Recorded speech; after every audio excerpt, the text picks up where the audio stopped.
জঙ্গল তখন পুড়ে লাল হয়ে গেছে দেখছি চারদিকে। তো গ্রামের মানুষ যে পাতা তুলতো, তো এখন তাদের পরিস্থিতি কিরকম হবে? যারা এই জঙ্গল থেকে পাতা তুলে ধরো সংসার চালাবে, তাদের তো শোচনীয়। এখন জঙ্গলে তার পাতা তুলে হবে নাই, হবে না, তার জন্য এখন সেই যে ধারে আছে আচ্ছা সেই ধারকে পাতা তুলতে গ্রামের মানুষ খুঁজে খুঁজে যাবে আর কি, যাচ্ছে। মানে যেদিকে অল্প স্বল্প টুকটাক বাঁচে আছে সেই দিকে যাবে আর কি। তো আমাদের এই দিকটা তো পুরা পুড়ে গেছে দেখছি। তো এই থেকে তো মানুষ, গ্রামের মানুষ বঞ্চিত হয়ে গেল একটা, মানে কি বলবো, রোজগারের পথ। হাই বন্ধুরা, আমি এখন সকাল সকাল একটু চলে এসেছি জঙ্গলের দিকে কিছু দাতন নেওয়ার জন্যে। তো এসে দেখছি জঙ্গলে মোটামুটি খুব সুন্দর সুন্দর পাখির আওয়াজ, কুইলি পাখি আর বিভিন্ন রকম পাখি আপনারা অবশ্যই শুনতেই পাচ্ছেন ক্যামেরায়। তো খুব সুন্দর, খুব ভালো মনে হলো, কিন্তু দুঃখজনক ব্যাপার হচ্ছে এই জঙ্গলে দেখছো আপনারা ক্যামেরায় আমি দেখাচ্ছি, কিন্তু কোনো আর ছোট ছোট শাল গাছের কোনো চিহ্ন নাই, সব একবারে লাল হয়ে গেছে, আগুনে পুড়ে একবারে লাল। আর এখানকার এই আমাদের বুড়িমহল জঙ্গলের দেখছো, আমি ভিডিও দেখাচ্ছি, এখানে আর ছোট ছোট কোনো শাল গাছ নাই, একদম মরে লাল হয়ে গেছে। তাই দেখছো তোমরা সবাই, পাতা আর নাই, শাল পাতার আর কোনো চিহ্নই নেই। কিছু কিছু গরিব মানুষ যে মাসে 4 থেকে 5,000 টাকা এই জঙ্গলের পাতা বিক্রি করে রোজগার করতো সংসার চালাবার জন্য, কিন্তু সেসব আর নাই, হচ্ছে না, আর শাল পাতাই নেই, পুরো সব লাল। তো আমি হঠাৎই মনে পড়লো, বলছি না এই আগুনে পুড়ে যেসব ক্ষতি হয়েছে জঙ্গলে, সেই সব নিয়ে একটা ক্যামেরা করি, ভিডিও করি। জঙ্গলের যে এখন আগুন লাগাল, জঙ্গলকে আগুনে পোড়ার পরে যে ক্ষতি হয়েছে জঙ্গলের, সেই সব নিয়ে ভিডিওটা বানাই। তো আপনারা দেখছো এই জঙ্গল থেকে কিন্তু আমাদের এই গ্রামের মানুষের অনেকেই উপকার হয়।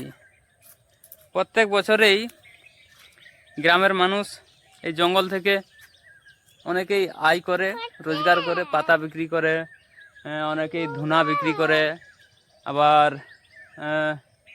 এই জঙ্গলে মহুল টহুল কুড়ায়, অনেক মহুল টহুল বিক্রি করে, কচড়া থেকে তেল তৈরি করে এই জঙ্গলের, মানে কি বলবো, মহুল গাছ থেকে যে মহুল হয়, তারপরে কচড়া হয়, কচড়া থেকে তেল বিক্রি করে, তেল হয়। বিভিন্ন রকমভাবে মানুষ এই জঙ্গল থেকে কি বলবো উপকার পায়। কিন্তু বর্তমানে আগুনে পোড়ার পরে কিন্তু আর দেখছো পাতা টাতা নাই, তাই মানুষের রুজি রোজগার অনেকটাই কমে গেল। কারণ পাতা বিক্রি করেই অনেক মানুষই সংসার চালাইতো, রোজগার করতো। এক সময় আমারটাই বলছি, আমারও বাবা মা এই জঙ্গলে পাতা বিক্রি করে ছোট সময় স্কুল টিউশনি মাস্টারকে পয়সা দিত, পরব তিহার, অনেক ব্যাপার, মোটামুটি অনেক উপকারই হয়েছে জঙ্গল থেকে। আমি এখন সকালে জঙ্গল ধারে ঘুরতে ঘুরতে এক দাদুকে পাইছি। তো দাদুর কাছে জানে নিচ্ছি এই জঙ্গল থেকে আমরা এই গ্রামের মানুষ কি কি সুবিধা পাই, সেই সব আমি দাদুর কাছ থেকে জেনে নিচ্ছি, আপনারা শুনতে থাকুন। বলছি, দাদু তুমি যে সকাল সকাল আসিস জঙ্গলের দিয়ে, তো এখানে কি করছো এই মহুল গাছের নিচে? মহুল কুড়া হচ্ছে আমাদের জঙ্গল, মহুল কুড়া হয়, তারপরে পাতা তোলা হয়, এরকম ভাবে জঙ্গল তো। আচ্ছা আচ্ছা আচ্ছা দাদু, জঙ্গল তখন পুড়ে লাল হয়ে গেছে দেখছি চারদিকে। তো গ্রামের মানুষ যে পাতা তুলতো, তো এখন তাদের পরিস্থিতি কিরকম হবে? যারা এই জঙ্গল থেকে পাতা তুলে ধরো সংসার চালাবে, তাদের তো শোচনীয়। এখন জঙ্গলে তার পাতা তুলে হবে নাই, হবে না, তার জন্য এখন সেই যে ধারে আছে আচ্ছা সেই ধারকে পাতা তুলতে গ্রামের মানুষ খুঁজে খুঁজে যাবে আর কি, যাচ্ছে। মানে যেদিকে অল্প স্বল্প টুকটাক বাঁচে আছে সেই দিকে যাবে আর কি। তো আমাদের এই দিকটা তো পুরা পুড়ে গেছে দেখছি। তো এই থেকে তো মানুষ, গ্রামের মানুষ বঞ্চিত হয়ে গেল একটা, মানে কি বলবো, রোজগারের পথ থেকে। তো এই যে মহুল গাছ আছে, এই মহুল গাছের পথ থেকে কি আরো কিছু পাওয়া যায় এখান থেকে সুবিধা? এখান থেকে পাওয়া যাবে এই আষাঢ় মাসে কচড়া, জ্যৈষ্ঠ মাসে কচড়া কুড়ানো হবে। আচ্ছা, হ্যাঁ, তারপরে সেই কোচড়া লেগে তেল হবে। তেল করা যাবে। আচ্ছা আচ্ছা, হ্যাঁ, এইসব তারপরে আর ধুনা ফুনা কিছু ধুনা ছড়া হয়। ছড়া হয় আমাদের শাল গাছ থেকে। আচ্ছা আচ্ছা, হ্যাঁ, ভালো ধুনা। ওর তাইলে আর অনেক গরিব মানুষকে কিনতে হয় না। আচ্ছা আচ্ছা আচ্ছা হ্যাঁ, আচ্ছা এই আচ্ছা, জন্য আমরা জঙ্গল থেকে ধুনা ছড়া হয় আর কি। হ্যাঁ, আচ্ছা, তো আপনারা শুনলেন, এই দাদু বললেন যে এখন সকাল সকাল জঙ্গলে আসেছে, এই যে মহুল গাছ, অনেকেই মহুল গাছ আছে, মহুল কুড়াচ্ছে। তো এরপরে জ্যৈষ্ঠী মাসে বলছে যে এই মহুল গাছ থেকে কচড়া হয়, সেই কচড়া আবার নেবে, কচড়া থেকে তেল করবে আর কি। তারপরে এই যে দেখছো জঙ্গল, এই জঙ্গল থেকে বলছেন যে পাতা তুলে গ্রামের মানুষ আর প্রচুর রোজগার করে, রুজি রোজগার করে পাতা তুলে। তো বর্তমানে পাতা তো নাই, তাই এদিকে আর অনেকেই বন্ধ হয়ে গেছে। এবার জঙ্গলে চারদিকে দেখাশোনা করবেন, যদি কোনো জায়গায় পাতা থাকে তাহলে সেই দিকে গ্রামের মানুষ যাবে, আর না হলে এখন রোজগারের পথ বন্ধ পাতা তোলার। তো আমি আর কিছু বলবি দাদু? হ্যাঁ, আর একটু বলতে হবে। আচ্ছা আচ্ছা, দাদু আরো কিছু বলবে বলছে। বলছি দাদু, তাহলে আমাদের এই জঙ্গলে এছাড়াও কি অন্যান্য কোনো আরো সুবিধা পাওয়া যায়? যেমন ধরো ছাতু টাতু এইসব ধরনের কোনো কিছু পাওয়া যায়? ছাতু পাওয়া যায়, পুটে ছাতু পাওয়া যায়, কারহানি ছাতু পাওয়া যায়। আচ্ছা, তাতে আমাদের রান্না হয় আর কি? রান্না হয়। রান্না হয়, বিক্রি ফিক্রির কোনো ব্যবস্থা হয় নাকি? বিক্রি টুকটাক হয়। আচ্ছা আচ্ছা, মানে বলছে যে দাদু বলছে যে মোটামুটি রান্না বান্না করে যেসব বাঁচে সেই সব বাজারে টাজারে নিয়ে যায়, দিয়ে ওখানে বিক্রি করা হয়। কাঢ়ানি ছাতু এবং মাটির নিচে যে ছাতু থাকে ফুটকা ছাতু প্রচুর পরিমাণে হয়। দেখছো এই যে জঙ্গলে, এটা পুরো আমাদের জল জায়গা আর কি। এইখান দিয়েই লাল মাটি, আমাদের জঙ্গল তো লাল মাটির জঙ্গল। তো এই জঙ্গলে প্রচুর ফুটকা ছাতু ফুটে। ওটা কোন সময় ফুটে ফুটকা ছাতুটা? আষাঢ় মাস। আষাঢ় মাসে। তো আপনারা বুঝতেই পারছেন, আষাঢ় মাসে যখন প্রচুর বর্ষা হয়, ঝিমঝিম জল পড়তেই থাকে, সেই সময় ফুটকা ছাতুটা হয়।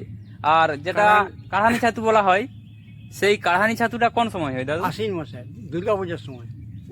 মোটামুটি আশ্বিন মাসে দুর্গাপূজার আগেটাই কাঢ়ানি ছাতুটা হয় বন্ধুরা। তো সেটাও এই গ্রামের মানুষ প্রচুর সংগ্রহ করে এই জঙ্গল থেকে। তো এছাড়াও কি আর কোনো ধরো ফল টলের কাজু ফাজু সেরকম কিছু পাওয়া যায় রান্না ফান্নার জন্য? চারকুল পাকা পাওয়া যায়, চারকুল পাকা। আচ্ছা আচ্ছা দাদু, চারকুল ফলের আমি অনেক বললাম, কাজু বাদাম পাওয়া যায়, আরো কি বলে, আর কি কি ফল পাওয়া যায় এখান থেকে জঙ্গল থেকে? চারকুল, চারকুল, পিয়াল পাওয়া যায়। আচ্ছা, ও পিয়াল। তো বন্ধুরা, এই জঙ্গল থেকে প্রচুর পরিমাণে পিয়াল পাওয়া যায় বলছে দাদু, তাই প্রচুর পরিমাণে পিয়াল পাওয়া যায়। আর কাজু বাদামও পাওয়া যায়, কালো কাজুটাও পাওয়া যায়, এবং সাদাটাও রান্না করার জন্য ব্যবহার হয়, কালোটা তো রান্না করা যায় না। তো এছাড়াও আচ্ছা তো ওষুধের কিছু কি গাছ পাওয়া যায়? ধরো ওষুধের গাছ আছে, অনন্তমূল, তোমার এই যে রামদাতন। আচ্ছা দাদু, কালমেঘ ফালমেঘ কিছু পাওয়া যায়? কালমেঘ আছে, যেটা মানুষ ওই যে কৃমি ফিরমি হলে যেটা করে খায়, সেটা পাওয়া যায়? পাওয়া যায়। আচ্ছা, মোটামুটি ওষুধে প্রচুর ওষুধ গাছও আছে, লেদা গাছ টেদা গাছ বিভিন্ন রকম। মানুষ এবারে যে যেটা চিনতে পারলে ব্যাপার হচ্ছে আর কি, চিনাটাই ব্যাপার। তো সব রকম ওষুধ গাছও জঙ্গলের মধ্যে আছে, বুঝছো? তো বন্ধুরা আপনারা শুনলেন, এই জঙ্গল থেকে কিন্তু প্রচুর পরিমাণে ওষুধ গাছও পাওয়া যায়, এছাড়া ফলের গাছও আছে অনেক, আর ছাতুও প্রচুর পরিমাণে পাওয়া যায়। তো এরকম সুন্দর জঙ্গলকে অবশ্যই যেসব দাদারা আগুন লাগাচ্ছ, আমাদের তরফ থেকে বিশেষভাবে রিকোয়েস্ট করছি, আপনারা এত সম্পদ থাকা সত্ত্বেও এই জঙ্গলকে সামান্য আপনারা কিছু যদি শিকারী ভাইরা আগুন লাগায়, তাদের উদ্দেশ্যে বলছি, আপনারা সামান্য শিকারের জন্য এত সুন্দর জঙ্গলটাকে আগুনে পোড়াবেন না, এত সব ক্ষতি করবেন না। এই যে দেখো, আপনাদের অল্প কিছু আগুন লাগাবার ফলে গ্রামের মানুষ কত সব পরিষেবা বঞ্চিত হয়ে গেল। একটা পরিবার রোজগার করতে মাসে 4 থেকে 5 হাজার টাকা পাতা তুলে, সেটা বন্ধই হয়ে গেল। এছাড়া এই যে দাঁতন ফাতনও এখন পাওয়া যাচ্ছে না, সমস্যা আসছে, সেটা বিভিন্ন রকম সমস্যা হচ্ছে। তো দাদু, যারা আগুন লাগাচ্ছে তাদের উদ্দেশ্যে কিছু বলবে? তারা তো শিকার করার জন্যই ওরা আগুনটা এদিক সেদিক করে দিচ্ছে আর কি, যাতে এই যে জঙ্গল পুরো পরিষ্কার হয়ে গেল, ধরো যাতে শিকার টিকার পায় সেই জন্য। আচ্ছা, তাদের উদ্দেশ্যে বলছি, আপনারা আগুন টাগুন আর লাগাবেন না। আর আমি বেশি কিছু বলছি না, এখানেই সমাপ্ত করলাম।